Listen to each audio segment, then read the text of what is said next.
Now available in paperback and e-readers, Spellbound, A Darker Shade of Black. Get your copy today at your favorite online bookseller. For the first video of 2017, I'm going to discuss one of the most controversial topics in the Afro-American Negro community. And that topic is colorism, or is what many people call this whole light-skin, dark-skin issue. Now, I've had to deal with this whole light-skin, dark-skin issue as a publisher for the last couple of years whenever I would release a new ISIS series book. And when I would release a new ISIS series book with a cover that was professionally designed, I would run into black women, and even some of these pro-blacks and these hoteps, who would try to attack me by saying that I was color struck and that I was preferring light skin over dark skin, even though I could present people with research stating that my reasons for the ISIS character having that skin color was because of what I read in Egyptian and Nubian mythology regarding the gods having skin made of gold. These Afro-American Negroes, especially these Afro-American Negro women, these hoteps and these pro-blacks, would sit there and say, I was color struck. But you have to understand the roots of this dysfunction, because the roots of this whole color struck argument do not come from black men. No, the roots of this color struck argument come from this Afro-American Negro woman. Now, when it comes down to this Afro-American Negro woman, you have to understand that the Afro-American Negro woman has extremely low self-esteem. And if you were to take a look at her self-esteem, you would see that it's not on the ground. It is actually literally broken beyond the ground, past the Earth's crust, and if you went down to the molten core of this very planet, there you would find the self-esteem of this Afro-American Negro woman. And because the Afro-American Negro woman's self-esteem is so low, she pretty much has a low value of her own self-worth, her own self-image, and she does not believe that she is beautiful. She does not believe that she is attractive, and she pretty much manifests a lot of this anger into a self-hatred that prevents her from seeing her own beauty and her own value. Because in her eyes, it's like this. She does not believe she is beautiful. She does not believe she is desirable. She does not believe she is attractive. And what she does, because she does not believe this, is she tries to make other people feel bad about who they are attracted to or who they desire or anybody else with a different skin tone. And the reason why she does this, again, is due to her low self-esteem, her low self-worth, and her low self-image, and her self-loathing because she cannot have the skin of the woman who is the lover of the man she deifies, because your Afro-American Negro woman deifies the white man and she wants to have a relationship with the white man, but she believes because she does not look like the white woman and does not have the white woman's skin, she gets angry at herself for being born a black woman. And when she sees other women with lighter skin tones, she gets very angry at them because she believes that there is a possibility that that woman will be able to have relationships with that white man she deifies based on their skin tone. So this black female, due to her low self-esteem, will look at these other females with lighter skin tones and say to herself, they have a better chance of having a relationship with this white man I want, and because I have this black skin, there's no chance of me ever getting a relationship with this man. And again, that is her perception of self. That has nothing to do with you. That has to do with how she feels about herself. And this is why your black female is pretty much very angry at lighter skinned females, because she pretty much wants what they have. She believes that because these light-skinned women are closer to white, again, there is a possibility that they can have a relationship with that white man she deifies. And that all starts to come out in all of her anger whenever she sees an image of a light-skinned woman or an image of a biracial woman. Now, when it comes down to your black female, we really don't see that start coming out until she starts seeing other men paying attention to um, light-skinned women or biracial women, because that's when you will start to see all that self-hate and self-loathing that is boiling up on the inside of them due to their low self-esteem come out to the surface. Because when she starts to see you taking a look at that light-skinned woman or that biracial woman, she will start boiling up, getting angry, and literally now when it comes down to your black female, we really don't see that start coming out until she starts seeing other men paying attention to light skinned women or biracial women, because that's when you will start to see all that self hate and self loathing that is boiling up on the inside of them due to their low self esteem come out to the surface. Because when she starts to see you taking a look at that light skinned woman or that biracial woman, she will start boiling up, getting angry, and literally her face will change from a whatever it is, that resting face that she has that's scowling, to something twisting into a dark grimace that looks like a metamorphosis from Bruce Banner to the Incredible Hulk in less than 0 to 5 seconds whenever she sees you looking at this woman. And then when she sees you looking at this light skinned woman and paying attention to this light skinned woman or this biracial woman, I should just go further into that later. I'll go for that in another minute. Then you're going to see her face just twist up. And then after you pay attention to this woman or talk to this woman, she'll be like, why do you like light skinned women? Why are you preferring light skinned women? You hate your race. You hate black people. And again, this has nothing to do with you. This has to do with the low self esteem that this Afro American Negro woman has about herself. Because if this woman had self confidence in herself, she wouldn't be worried about the person based on their skin tone. It would be about the content of their character, basically the character of a color argument that they use whenever they want to talk to these white men. But when you're sitting there talking to this light skinned woman, then you see all this anger start boiling up. And a lot of light skinned women know what I'm talking about, because whenever they're in a room, they have to deal with this anger that this Negro woman has. Because, again, she's angry because she can't be the light skinned woman. And what she does is, again, she manifests that jealousy and that anger towards that woman in ways, not just with men, but with women also. She'll get catty with that light skinned woman. She'll get nasty with that light skinned woman. And she'll pretty much take jabs at her and insults at her.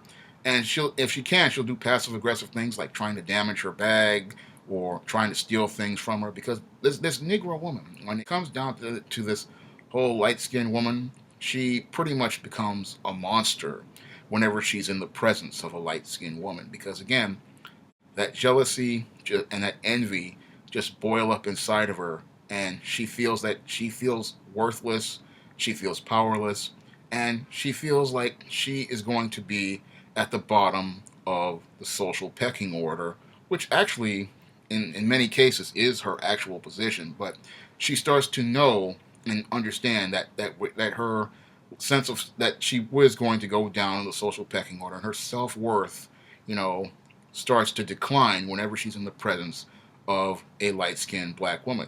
However, her self-esteem and all of these behaviors really start to really manifest when this Afro-American Negro woman is in the presence of a biracial woman. Now, when it comes down to biracial women, that's when you're really going to start seeing the rage boil up inside of this Afro-American Negro female.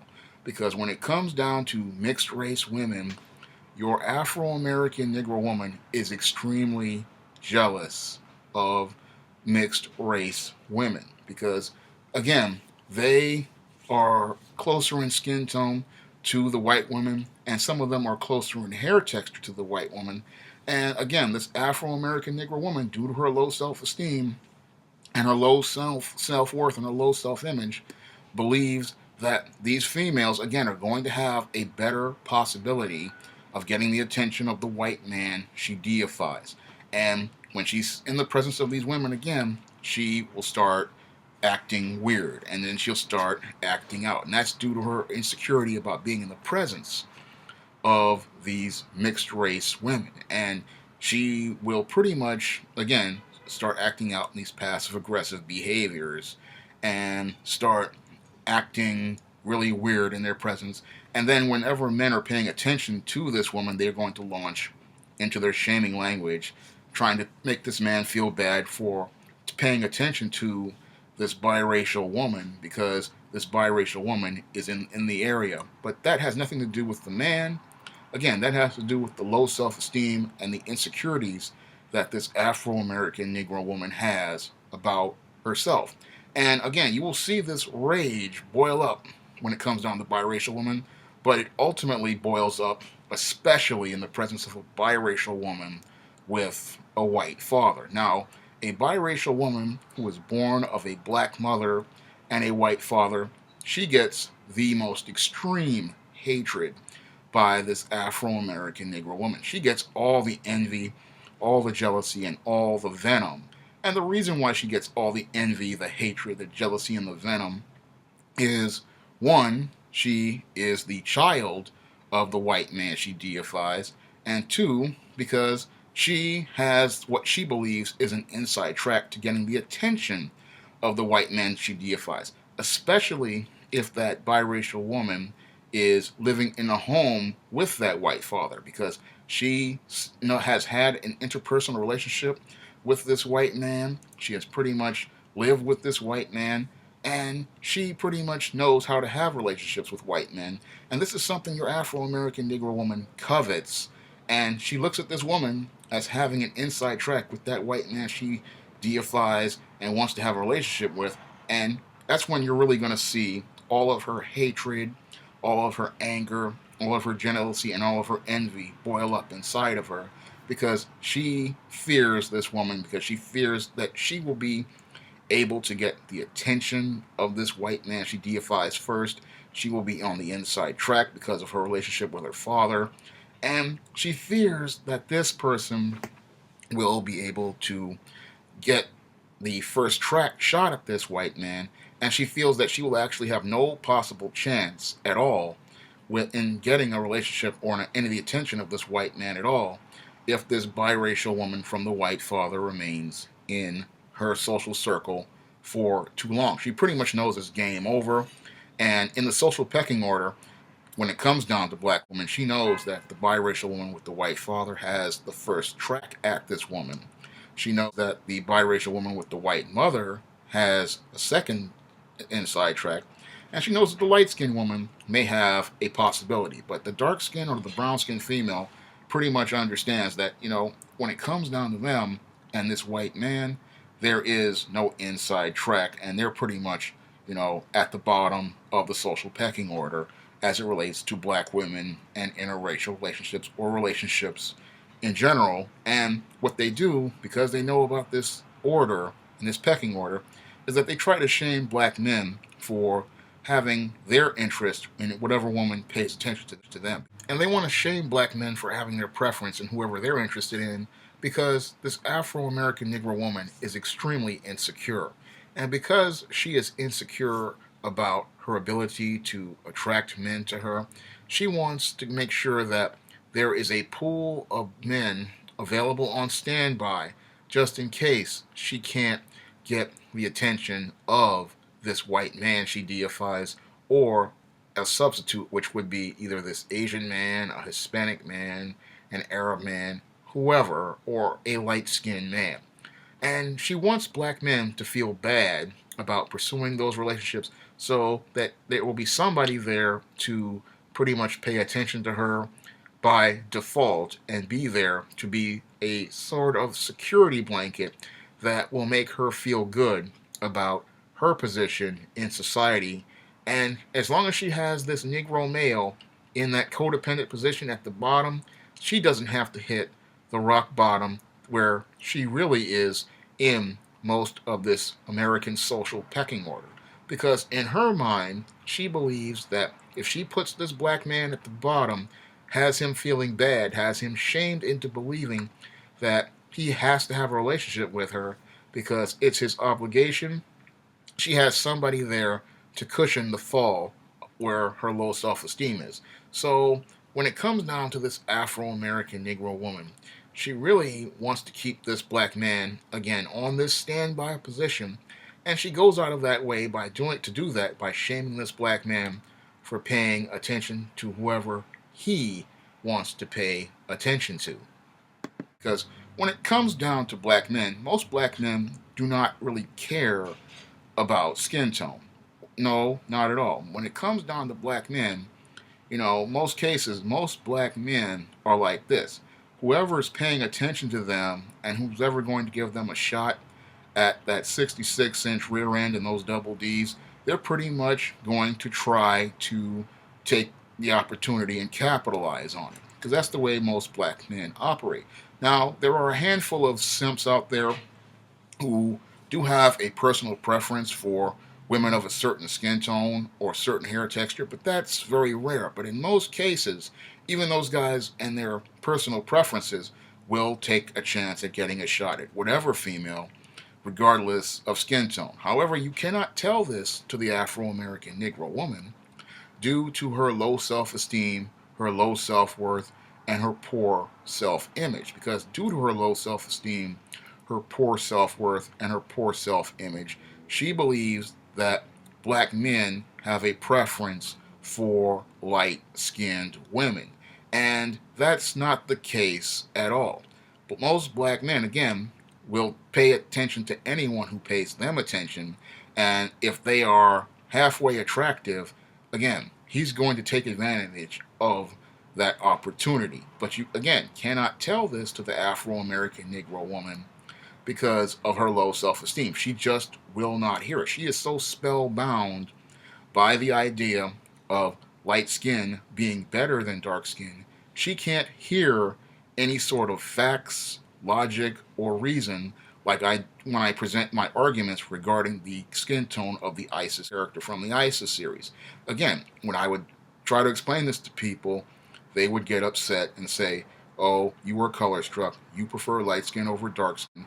And this is literally like a tape that records in their head every time they would see, a light-skinned person. Because in their minds, this is about color, because everything with them has to do with their insecurities regarding color due to their low self-esteem, their poor self-image, and their poor self-worth. They think that white is better than black, even though you don't believe that at all. And they want to project their insecurities and feelings on you to make you feel just as worthless as they are regarding skin tone. And they want to continue to bicker and argue with you over skin tone so that they can make you feel bad about whatever your reasons were for doing what you were doing or paying attention to who you want to pay attention to. And black men, you can't let this black female make you feel this way, and you can't make these pro-blacks and these hoteps make you feel this way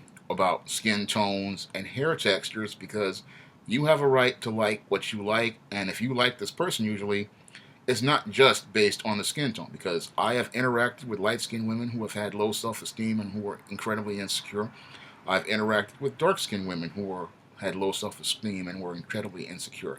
And what turns me off was not their skin tone or their hair texture, because I've run into both light-skinned and dark-skinned women with great hair texture, very well dressed, very well articulate. And what would turn me off was not their skin tone, was not their hair texture, it was their attitude and their personality. And this is what turns off many Afro-American Negro men regarding brown skin and dark-skinned Negro women. It is their attitude and their personality. And that attitude and personality that they express is due to their low self-esteem, their poor self-worth, and their poor self-image. And because they have these things, they do not have the confidence to go out and express themselves the way many of these so-called light-skinned women and biracial women do. Because your light-skinned woman or your biracial woman, in many cases, the reason why some of them, express themselves so freely is because they have the self-confidence and the self-esteem to go out and be who they want to be. And that's what is considered attractive to most men. Most men find confidence and high self-esteem. They find that to be, more attractive than a female who's going out here and has this frowned up face whenever a light-skinned person walks by, or pretty much, you know, a black man like myself is talking to a light skinned person, or whenever I would talk about a book featuring a light skinned person, we find the confidence and self esteem, more attractive than what we see. This person who's all the minute you say light skinned, biracial, or mixed, this person is just grill is cooking, face is all frowned up, and that's telling people, this person is not somebody you want to talk to, because again, they're showing their insecurities, their low self-esteem, and their low self-worth to everyone, and telling everybody that this is not somebody you really want to socialize. And this is what is a problem that most black women have, and you can't let this female project that onto you and make you feel bad about being attracted to who you want to be attracted to. Nor can light skinned or biracial women, let these black women make them feel worthless because they're feeling worthless. Because one of the things that when I was writing the Spellbound novel, I wanted to make a point about is how these black and brown skinned and dark skinned women will try to make you feel worthless because of their insecurities regarding skin tone and their low self worth related to it. Is they will go out of their way to try to hurt you or try to attack you because they're feeling bad about themselves, and you cannot take that on to yourself, because that's related to their low self-esteem and their self-worth, because they have this self-loathing because they feel that they can't get the attention of those white men that they deify, or the black men. And again, that relates to their low self-esteem and self-worth, because if they had self-esteem and self-worth, they'd have no problem looking at getting the men that are paying attention to them, and they'll be focused on them. Instead, they're focusing on you because they have low self-esteem, and they believe that if they get you out of the social circle, what's going to happen is those same guys are going to start paying attention to them. But what actually happens, as I show you in Spellbound with the Chantel character, she pretty much gets the Matilda character suspended from school, and she's out of the social circle, but the guy she wants, she doesn't make any efforts to go after. And again, that is related to their low self-esteem and self-worth, because for many of these dark-skinned women, they become so obsessed with the light-skinned person that they don't focus on the goals they want to pursue in life, and they're so caught up in trying to, you know, destroy this person that they pretty much lose everything else. They're so caught up in light skin that they start losing their own life regarding it. They don't have a social life because they're all caught up in skin tones instead of trying to get to know people for the content of their character, not the color of their skin. And when it comes down to many of these dark skinned females and their low self esteem, again, you cannot take that on yourself, because what most black men do and what most light skinned people and most biracial people do is, again, they make themselves feel bad because for being themselves and having their own personal preference, or just being born a certain skin tone, because this black female cannot deal with her own issues. And a lot of this is just the tip of the iceberg when it comes down to this whole light skin, dark skin issue, because we also see it manifested in the ways she tries to emulate the behaviors of this white female, because this black female's low self-esteem is so low. This is why she is going out here weaving a Korean woman's hair in her head, why she is bleaching her skin, and why she is cutting down her nose and her very own lips to resemble that of a white woman. Because she believes if she disfigures herself, again, she will have some sort of inside track on getting the attention of that white man she deifies, getting the favor of that white man she deifies, and getting the approval of that white man she deifies. And what's really sad about it is that when you look at this Afro-American Negro woman and the extremes she goes to get the attention of this white man, it clearly shows us how dysfunctional she truly is, and how what really makes her unattractive to people isn't the color of her skin, it is the lack of content relating to her character. That's all I have to say for this video. You can comment, rate, and subscribe.